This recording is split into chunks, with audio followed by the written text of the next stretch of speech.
Baik, satu topik yang cukup bagi saya menarik dan bukan sebab apa sangat kalau dibandingkan dengan kanser, dengan diabetes, dengan sakit jantung, tetapi dia merupakan satu penyakit sebenarnya. Dia sebenarnya yang dinamakan narsistik yang full, yang benar-benar narsistik, yang saya akan cerita ciri-cirinya nanti, sebab sebahagian besar daripada kita, termasuk saya sendiri, mungkin ada ciri-ciri ini, tetapi mungkin tidak semuanya ataupun tidak begitu mendalam ataupun terlalu serius. Tetapi kalau anda ada daripada 7 ciri yang saya nak bagi sekejap je lagi, anda tolong berhati-hati, takut nanti yang bahayanya bila saya kata dia satu penyakit mental. Itu yang bagi saya satu topik yang menarik ni. Sebab apa? Ramai orang tak suka cerita mental illness sebab dia terlalu abstract dan you mungkin tak akan rasa you kena. Cuba you bayangkan, rupa-rupanya dalam dunia ni ada 10%. Kalau secara rata-ratanya orang ada mental illness, sama ada kecil-kecilan ataupun benar-benar sampai kena masuk hospital, ataupun sampai kena gari tangan, ataupun sampai kena bagi current. Macam saya pernah berpengalaman selama 2 tahun di University Hospital dahulu sebab saya memang berminat dalam bidang psikiatri. Macam-macam lah minat ni. Tapi lebih kepada right brain. Semua-semua ni psikiatri, psikologi merupakan topik yang sebenarnya cukup shock kalau you belajar dan cuba rawat pesakit. Baik, yang penting sekali ialah topik yang saya bagi titlenya, adakah anda narsistik? Dan tak sedar. Okey, beginilah kenapa saya kata tak sedar tu, sebab ramai kalau anda di depan saya ni ada karakter ataupun narsistik, you sama ada tidak tahu, tak sedar, ataupun you tak mengaku. Tak ada seorang narsistik pun secara bulat-bulat dia akan datang jumpa doktor atau pakar psikiatri, menyerah diri untuk diubati sebab ada isu yang saya nak cerita sekejap lagi. Cuma mereka akan kadang-kadang dibawa oleh partner mereka, sama ada oleh isteri selalunya, sebab lebih ramai lelaki ya. Cerita ni 7%-nya lelaki, 4%-nya wanita. Maksudnya lelaki lebih cenderung kena penyakit ni. Mungkin fitrah manusia, Tuhan jadikan lelaki juga nak gagah, nak perkasa, nak semua kan. Baik, apapun, mereka cuma datang ke hospital untuk mendapat rawatan apabila dibawa oleh seseorang yang dah tak tahan sangat dengan perangai mereka, ataupun mereka merosakkan sesuatu di dalam lingkungan family ke apa-apa, ataupun dah tak boleh berfungsi secara normal, ataupun mereka sendiri merasakan terlalu kemurungan. Selalunya mereka mendapat depression. Dan tak heran ada kes-kes ni kalau dah ada orang kata apa, terlalu over the limit, mereka boleh bunuh diri pun. Jadi tuan-tuan sekalian, bukan saya nak menakutkan anda, tapi saya nak anda boleh dengar supaya you boleh cerita, ataupun bukan cerita, you boleh tengok partner you sendiri sekarang, ataupun jaga keluarga you dahulu, tengok siapa yang mungkin ada ataupun nak bawa diri mereka ke arah ke situ. Dan orang yang kerja di pejabat, tolong tengok, mungkin selama ni yang you sengsara dengan orang-orang yang bersamaan dengan you ataupun bos you yang sebenarnya narsistik. Faham? Okey. So nombor 1, dengar, okey, ada 7 ya. Nombor 1, orang yang narsistik ni dia menilai diri dia tu macam terlalu hebat ataupun terlalu tinggi daripada orang lain. Orang lain tu dia nampak rendah, walaupun sebenarnya mereka tak tinggi, ataupun mereka tu bukan sebenar-benarnya orang kata apa, top of the level, tetapi mereka merasakan ini yang dipanggil grandiosity. Pernah dengar grandio tu maksudnya macam dia rasa besar. Dalam satu lagi perkataan saintifik dia panggil megalomania. Mania ni kan orang manic, orang yang suka kepada sesuatu, katakan alkohol, manic alkohol ke semua pornografi maniak ke perkataan mania ni maksudnya dia gila, tetapi megalomania, megalo tu maksudnya besar, semuanya nak dibesarkan, mestilah mereka yang paling cantik. Ada tak kat sini? Ni ramai wanita yang ikut program saya ni, bukanlah saya nak kata wanita menjadi masalah, tapi mereka selalu kalau tak kata dia orang cantik, dia orang masam muka, itu normal. Tapi kalau dia merasakan dia yang paling cantik dalam satu office tu, kalau orang kata dia kurang cantik, ataupun ada orang lain yang mengambil tempat dia, ataupun ada staff baru yang orang lebih pay attention, dia dah mula buat perangai. Dia jadi cemburu, dia jadi marah, dan dia akan buat sesuatu kepada budak baru ni sehinggakan budak tu jatuh dan tak disukai oleh orang. Sampai macam tu sekali. Dan mereka ni selalunya nak diiktiraf sebagai paling pandai. Satu, ada kat sini yang paling-paling ni, I lah yang paling ni. Okay, alright. So itu satu, ada. Okay, baik. Terutama sekali kalau partner anda yang anda dah kahwin berpuluh tahun ni, dah seksa begitu lama tu, tak apa juga, dah boleh tahan lah tu. Tetapi yang baru kahwin ataupun baru tengah nak bercadang nak kahwin tu, cuba tengok elok. Bukan saya suruh you berpisah ke apa-apa, tapi kalau dah tak boleh go through, sebab nombor dua, dia lebihkan pencapaian diri dia ataupun kuasa kepada dia. Walaupun mula dia tengah bercinta dengan you, macam nak rak, orang putih panggil dia, bagi kat you love bombing. Dia bomb you dengan kasih sayang dan cinta, perkataan yang you tak pernah dengar pun. Macam you tu puteri satu kampung you tu, dia jadikan you macam permaisuri, betul? Dia akan kata perkataan yang you tengok kat cerita-cerita Korea tu, betul tak? Tetapi itu permulaan, nanti dulu. Cuma mereka sebenarnya nak cari, kalau boleh saya guna perkataan mangsa.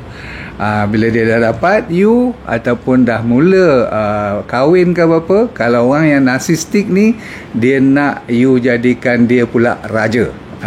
Dia lah sebenarnya nak jadi raja dan maha berkuasa. Jangan main-main. Jadi kat office pun dia nak buat perangai macam tu. Dia bagaimanapun dia nak jadi ataupun dia nak cerita yang pencapaian apa yang dia buat kat office lama dulu, dia lah yang paling bos cari. Kalau dia tak ada bos pening kepala, apa-apa pendapat bos mesti cari dia seorang aja. Nampak tu? Pernah nak tengok ada orang macam ni? Okey.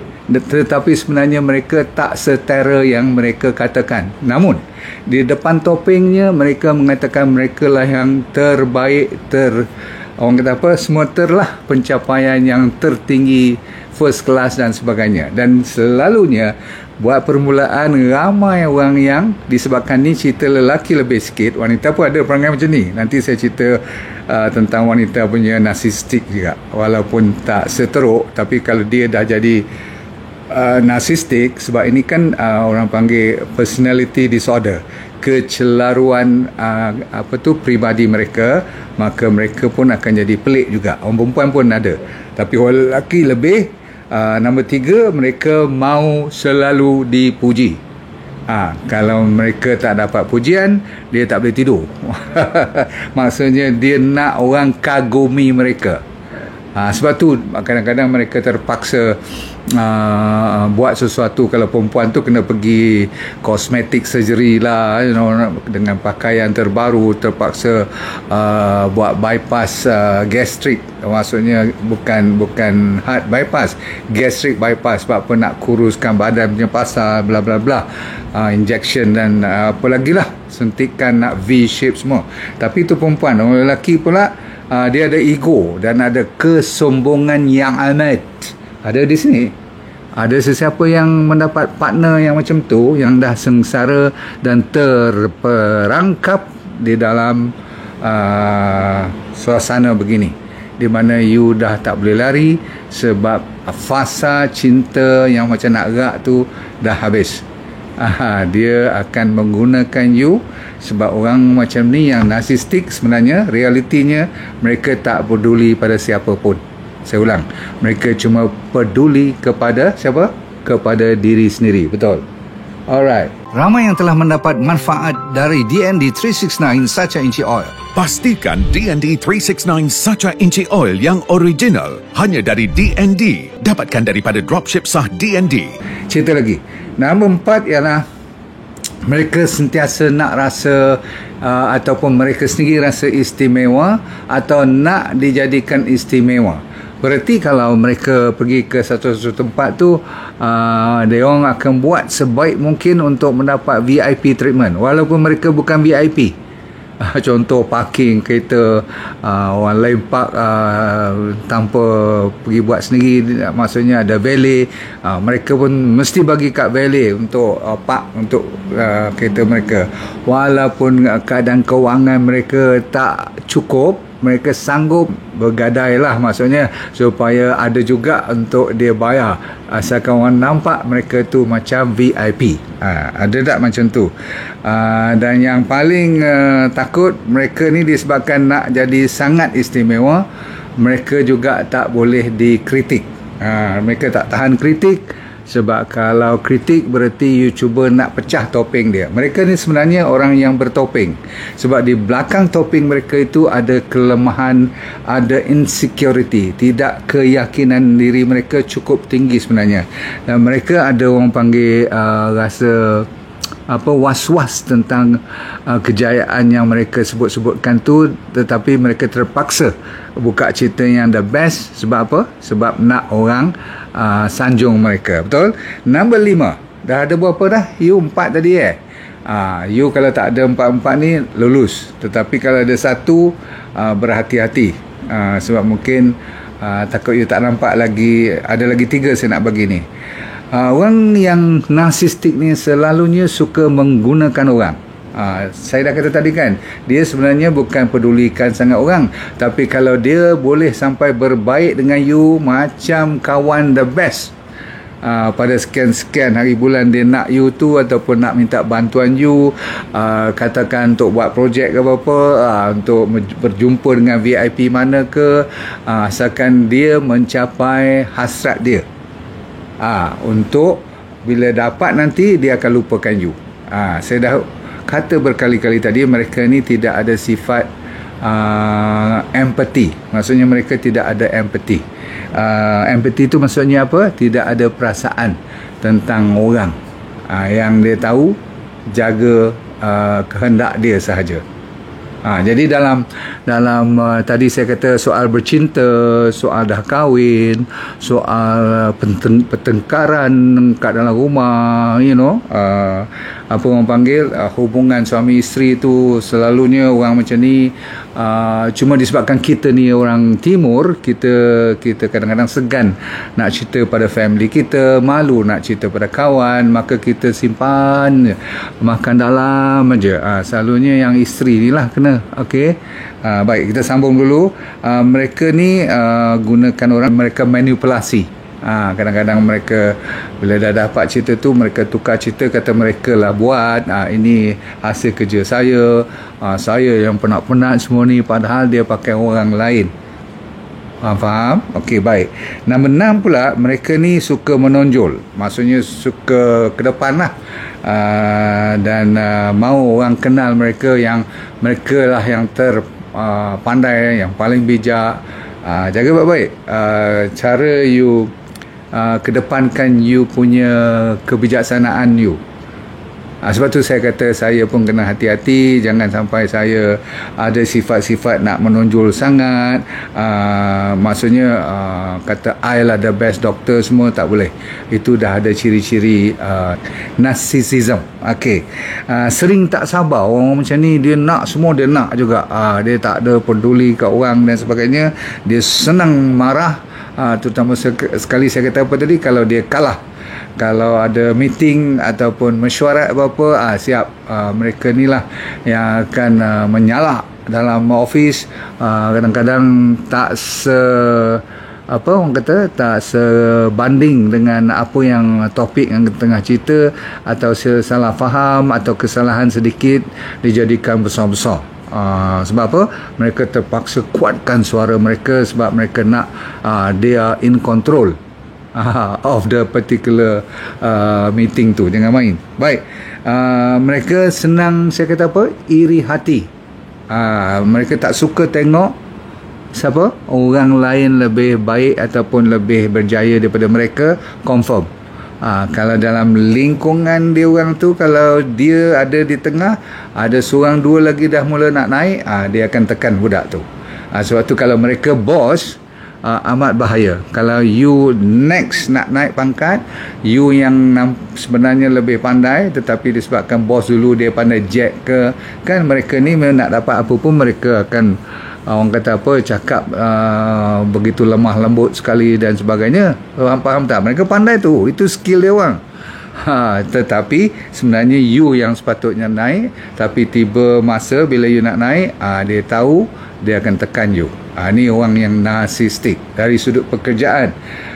Dari sudut family juga macam tu. Okay? So orang ni senang iri hati. Maksudnya cemburu lah. Kalau jiran pun ada yang tukar kereta ke, sapu cat rumah cukup, kenapa dia boleh sampai ada duit lebih daripada kita semua, mulalah tu. Okay? Bukan jealous macam ni saja dah dipanggil narsistik, tak. Dia ada ciri-ciri lain tadi juga. Faham tak? Baru dicampur-campur baru jadi narsistik. Tak boleh lah kalau saya ambil ada setengah orang tu ambil selfie, gambar dia ambil selfie je, lepas tu upload, selfie upload. Sebab apa? Dia dah terpengaruh dengan social media. Kalau dia tak upload hari tu, dia pun tak boleh makan. Mesti nak tengok sekurang-kurangnya ada 100 orang ke follower, ataupun ada 20 ke 50 mata tengok sekurang-kurangnya. Kalau tidak, dia jadi macam moody dan sebagainya. Tu antara ciri-ciri lah tu. Tapi kalau takat selfie punya isu, tak adalah kita panggil narsistik. Masih lagi dia boleh bekerja, boleh berkawan. Sebab apa? Orang yang narsistik ni dia tak boleh relationship dia, hubungannya dengan masyarakat, dengan kawan, dengan family sendiri pun very poor. Maksudnya terlalu sensitif. Tak boleh kalau orang yang dah lama duduk dengan dia amat faham. Kadang-kadang orang dah tak boleh buat apa disebabkan adik-beradik sendiri nak buat macam mana. Terutama sekali kalau suami isteri. Ya Allah, saya pernah tengok lah pesakit-pesakit ni, terutama sekali yang perempuan yang datang, selalunya dia orang datang pasal sakit lain kan. Contoh selalunya sampai sakit kanser pun ada, ataupun sakit-sakit yang kronik lah, yang susah doktor nak ubati. Tapi kalau kita korek punya tanya, terutama sekali antara suami isteri, memang ada cerita ni. Antaranya ialah narcissistic husband. So anda malam ni kalau ada narcissistic partner, saya tak kata husband saja, sebab isteri pun boleh buat perangai. Okay. Last kali ialah mereka ni tadi saya dah kata apa, tidak ada empathy dan terlalu berkepentingan diri sendiri sahaja. Tapi sebenarnya nampak aja, saya kata topeng tu macam berani, macam the best, tetapi sebenarnya mereka takut. Di belakang tabir di hidup mereka sentiasa macam duk tengok je siapa yang nak lebih pandai, siapa yang akan menjatuhkan dia, siapa yang akan tegur dia. Dia cukup tak tahan. Sebab apa? Bila dia atau dibuka, atau orang nampak kelemahan dia, itu salah satu daripada yang dia pantang sangat-sangat. Cukup. Okey. Ada 7 tadi saya dah bagi. Boleh tak you tengok mana satu yang you terlibat? Okay? Saya mengharapkan jangan sampai lebih daripada 3 lah. Kalau 1, 2 tadi pun yang merasa dirinya besar, tinggi, paling hebat tu pun dah cukup dahsyat dah. Sebab apa, dari sudut agama Islam pun sebenarnya kalau you tengok Al-Quran pun selalu memberi contoh-contoh. Kalau saya boleh share dengan you yang saya faham, iaitu kalau disebabkan diperbandingkan dengan buku-buku teks psikologi tentang cerita narsistik ni, selalunya orang menceritakan tentang orang lain. Maksudnya macam saya cerita ni pun lah, you mesti mengatakan, oh ni not me, ni bukan I. Tapi sebenarnya boleh tak kita tengok diri kita walaupun tak ada 77, ada sebahagian ni saja sudah mencukupi, sudah merisaukan diri you untuk tanya balik partner you. Okay? Sebab apa? Kalau 1, 2 atau 3 ciri tadi you masih lagi boleh berdiskusi lah, boleh lagi masuk akal cerita, tanya dan sebagainya, ataupun boleh ditegur. Tapi kalau you ada 7 tadi, you langsung tak akan mengaku you narsistik, bahkan you akan marah kalau orang nak cuba perbetulkan you. Sebab itu memang karakter orang narsistik, pantang. Okey, so kalau kita bolehlah daripada sekarang introspektif, maksudnya muhasabah diri, tengok, tanya diri sama ada saya ada tak narsistik. Sebab apa, nanti anak-anak pun akan ikut.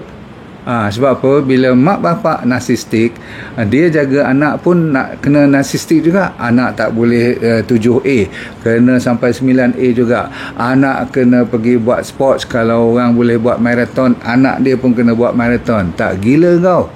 Okey, jadi anak ni kadang-kadang pressure, bila dia besar dia pun jadi narsistik.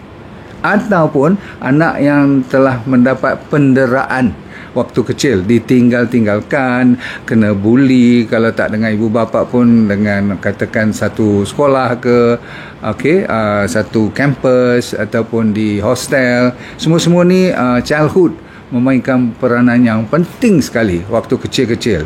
Okey, masalah genetik saya dah kata tadi tidak terlalu besar pengaruhnya, tapi asuhan tu penting. Okey, kalau terlalu dibesar-besarkan daripada kecil, semuanya betul, anak-anak ni siapa pun tak boleh tegur, siap, you dah mula bawa ciri-ciri narsistik.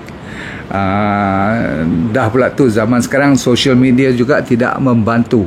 Semuanya nak bagi kita lawan je, nak kita compare, ada competition dengan orang lain, siapa lebih banyak, siapa lebih cantik, siapa lebih sado. Faham tu? Ini juga anda kena sedar. Walaupun kita semua nak kejar kepada kejayaan, tapi jangan sampai jadi narsistik. Sebab narsistik sudah termasuk dalam mental illness, penyakit otak tau. Jangan nak dibiarkan. So tengok balik adik-beradik you, kesian dia orang, terutama sekali anak-anak teruna you yang dah, terutama sekali dah berjaya sikit tapi dah buat perangai macam dunia ni dia yang punya. Jaga baik. Okay, right, saya nak bagi sedikit nasihat kepada mereka yang tengah ada hubungan narsistik ni, maksudnya dengan orang yang toksik ni. Kalau dah tahu dia, you dah tahu sebenarnya, sebab you mesti dah zaman sekarang dah boleh Google dan sebagainya, betul tak? Cuma you tak yakin. Jadi malam ni kalau you dah yakin memang you dah kena, jangan putus asa. Okey, saya nasihatkan you putus sekarang juga. Sebab saya baca mana-mana pun dia punya terapi untuk orang yang berpasangan ni, siapa yang kena dera, sebab ni mesti you dah kena dera. Narsistik punya partner dia tak akan biarkan you orang kata apa, sihat walafiat. Sebab bagi dia akan tekan you dan akan dapatkan semua untuk diri dia sahaja. Okey, dan tolong cuba lepaskan diri you. Lain kali kalau ada masa saya akan cerita macam mana cara untuk you lepaskan diri you. Sebab you, terutama sekali wanita, senang sangat terperangkap balik lagi sekali. Repeat cycle. You pernah tengok kan? Isteri yang kena pukul dah pergi report polis, dah pergi sampai mahkamah syariah dan sebagainya. Bila mahkamah tu kata baliklah, istirahat dulu, bagi waktu untuk mententeramkan, you boleh maafkan sebab you orang perempuan lemah kadang-kadang. Tetapi bila kena pukul berkali-kali, narsistik, tak heran kalau you dengar dah pernah mendera isteri sampai 5-7 kali. Biasa tu. Okey, dan mereka senang dan suka menipu. Saya yang jadi geram ni sebab kalau yang dah jadi mental illness tu satu cerita, tapi kita yang sihat walafiat, yang masih boleh berfikir ni, jangan biarkan mereka kata contoh macam ni. Orang-orang yang narsistik ni mereka bijak dan pintar. Sekurang-kurangnya mereka rasalah, dan mereka akan make sure you akan percaya pada mereka. Nombor satu, mereka suka menipu dengan berkata you boleh cerita apa pun kat I boleh jadi you punya shoulder lah. Ni kan masa bercinta, masa you tengah close, so dia nak ambil you, dan dia punya keputusan cinta bagi dia adalah cuma sebagai mulut atau perkataan yang diucapkan, tapi hati mereka cinta pada orang tidak pernah ataupun nampak saja mula ada. Sebab bila dia punya belang dah naik, dia punya warna sebenarnya dah nampak. Lepas tu I'm most honest, saya yang paling jujur, saya yang paling honest, paling ikhlas. Okay, jangan percaya. Okay, I'm going to change. Saya akan bertukar. Ni bila jadi itu, dia akan melutut depan you pun tak apa. Dia akan buat sesuatu yang pelik-pelik di depan rumah, depan mak bapak you. Dia akan pegang rambut you, dia pegang pipi you semua. Nampak macam dia sayang you sangat-sangat. You pun terkejut dengan perangai macam ni. Jaga baik-baik. Lepas tu mereka yang paling perkataan yang paling you patut takut, ataupun mereka cuba mainkan, ialah I love you. Lebih baiklah daripada orang kampung kita ni tak kata I love you ke, tak pandai pegang tangan ke, tapi boleh orang kata apa, berjalan sampai ke kubur berdua-duaan. Maksudnya masih boleh bahagialah. Tetapi yang ini tak. You dah ada beranak dan sebagainya, tetapi dah semua ni tugasan you kena buat kat rumah, dia dah tak peduli. Lepas tu dia akan guna perkataan I love you. Jangan percaya. You mesti kata, dok, kenapa you negatif sangat malam ni? Tak, saya dah baca banyak dan saya dah tengok banyak kajian. Orang yang narsistik ni perlukan rawatan. Kalau dia dah baik betul, tak apa. Tetapi kalau belum dapat rawatan, jangan percaya. Dan yang paling menakutkan ialah bila dia kata kat you ni tak guna, dan you pula percaya. Sebab dia pandai main dengan perkataan dia. Dia tekan you sampai you jadi, orang kata apa, down. Dan you percaya. Mungkin juga betul lah, abang kata ni Minah tak guna, minta maaf. You pula pergi minta maaf. Sebab apa? Kita ni kan kadang-kadang tak ada mentor, tak ada orang yang nak tolong bantu, nak coach. Saya minta anda sekalian sedarkan diri, mainkan peranan yang lebih kata apa, bersemangat sekarang. Keluarkan anda daripada penjara, dan jangan takut, sebab Tuhan bersama dengan anda. Jangan risau dengan rezeki yang ada kat luar nanti. Siapa nak jaga you semua tu, saya janji anda akan lebih tenang, tanpa bertemankan orang yang narsistik ini. Faham? Okay, cukup dulu pada malam ini.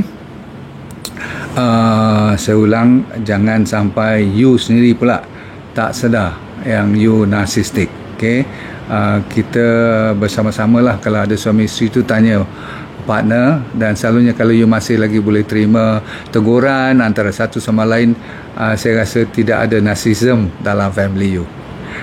Tapi kalau seorang kata pergi mampus lah kau, siap. Kalau dia dah mula cakap macam tu, dia dah mula suka hati dia. Ni saya belum cerita tentang sexual abuse lagi, penderaan seks antara suami isteri atau partner ni. Bila orang narsistik ni, dia akan ambil you cuma sebagai daging. Faham tak? Bila saya kata perkaitan daging ni, kasar bunyi kan? Maksudnya you bukan manusia, you tidak ada hati. Faham? Berarti dia nak buat apa? Dia nak baling ke, dia nak pukul ke, dia nak potong ke apa, dia buat je. Maksudnya asalkan dia puas nafsu dia. Ni dari sudut seks pula, banyak kajian dah dibuat. Mereka tidak peduli langsung, dan disebabkan wanita ni segan nak cerita, malu nak cerita, simpan, maka jadilah sengsara yang memang lebih teruk daripada penyakit. Bahkan penyakit akan timbul di belakang tabir cerita-cerita macam ni. Cukup dulu pada malam ni, saudara saya sekalian.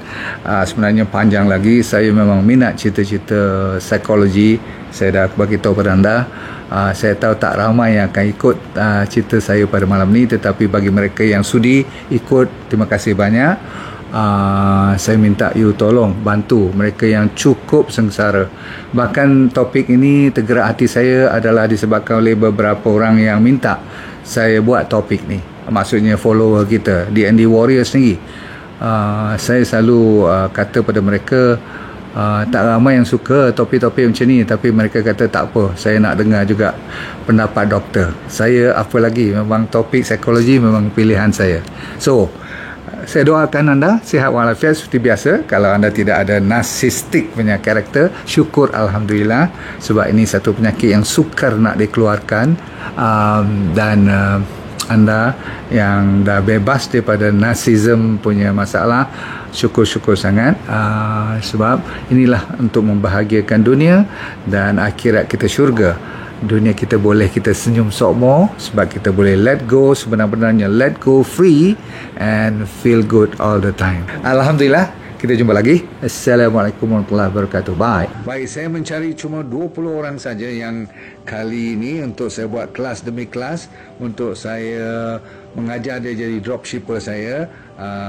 Saya punya trainer, saya dah ajar di mereka untuk train you all tanpa modal langsung, yang perlu cuma handphone dan jari yang masih boleh bergerak. Kalau itu ada, you dah boleh berniaga tanpa modal, tanpa risiko apa-apa. Sama ada you bekerja boleh buat part time ataupun full time suri rumah tangga, no problem. Dengan syarat you kena rajin sedikitlah belajar dan ikut apa yang kita tunjukkan, sebab semuanya dibuat secara percuma. So kalau nak dari antara 5 hingga 10 ribu tu, orang kata apa, senang-senang aja kalau you buat betul-betul. Okey, nak lebih pun boleh, tak ada masalah. Nanti kita pelan-pelan akan ajar you, dan yang penting you sign up dulu secepat mungkin. Cuma 20 yang pertama saja, okey?